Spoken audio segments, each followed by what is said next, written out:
D'abord, quelques mots sur la Thaïlande, dont la capitale est Bangkok. Elle se situe à 9370 km de la France, au sud-est de l'Asie. Ce qui nous fait un...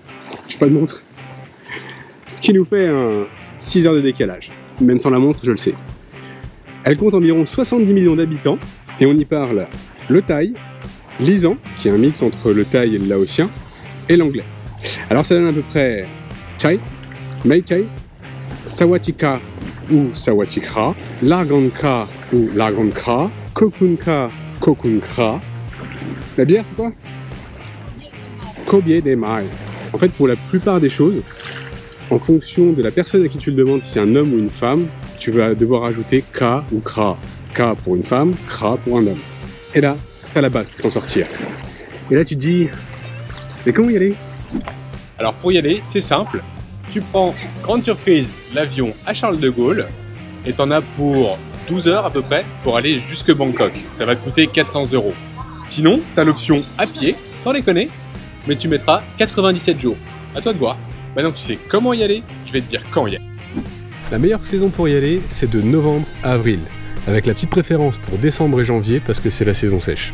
Niveau visa, si tu restes moins de 30 jours, t'as besoin de rien. Par contre, si tu veux rester plus, il va falloir que tu remplisses un formulaire en ligne qui va juste te coûter 30 €. Au niveau des vaccins, tu auras besoin, en tout cas c'est conseillé, de faire l'hépatite A, l'hépatite B, la rage et la typhoïde. Ça fait un peu flipper comme ça, mais en fait c'est safe ici. Maintenant, si je devais te donner 5 immanquables à faire en Thaïlande, ce serait déjà visiter les temples d'Ayutthaya près de Bangkok et pousser vers les terres pour voir l'un des plus grands parcs nationaux de Thaïlande, Khao Yai. Après, direction le sud avec Phuket et la baie de Krabi.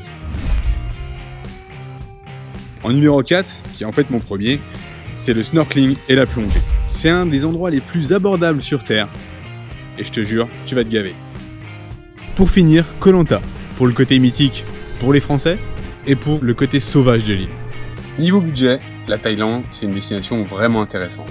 Ça te coûtera au final moins cher que ta place de camping au feu bleu, alors pense-y à 2 fois avant de réserver. Pour nous, les logements, ça a coûté à peu près 18 € par nuit dans des BNB, et comme tu as pu le voir, c'était super sympa. La bouffe, 10 € par jour et par personne. Là, on s'est fait aussi plaisir 1 ou 2 fois avec des bouteilles de vin au Carbonara à Kamala Beach. C'est une adresse que je te conseille. Pour les transports, le plus simple, c'est de louer un scooter pour 5 € la journée. L'essence coûte quasi rien. Sinon, il y a le tuk-tuk et le métro à Bangkok. Dans les 638 €, tu as aussi 2 allers-retours en avion, des trains et des bus pour se rendre à Pattaya, Ayutthaya et dans le parc national de Khao Yai. Dans la baie de Krabi, tu utiliseras surtout des speedboats.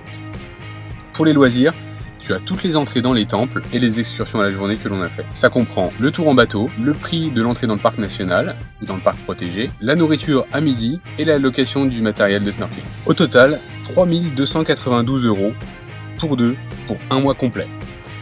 Alors pour résumer la Thaïlande, c'est vraiment un pays magnifique. Ça commence bien, putain.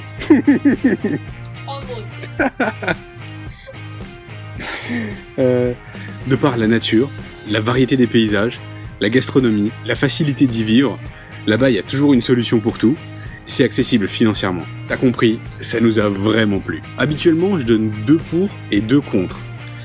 Là, ça va être assez difficile de donner 2 contre. Franchement je vois pas. Hormis peut-être dans certains endroits la masse de touristes qu'il y a, mais en même temps, on est des touristes et c'est ce qui fait vivre le pays. Je vais me concentrer sur 2 pour, même s'il y en a beaucoup. Ça va être la gentillesse des gens, mais là vraiment on est au top du top de la gentillesse. Ça s'appelle pas le pays du sourire pour rien. Et le côté paradisiaque, dépaysant, et encore une fois, accessible facilement. J'espère t'avoir donné envie d'y aller. Si c'est pas le cas pour toi, en tout cas nous on y retournera. Maintenant, c'est à toi de prendre ton billet.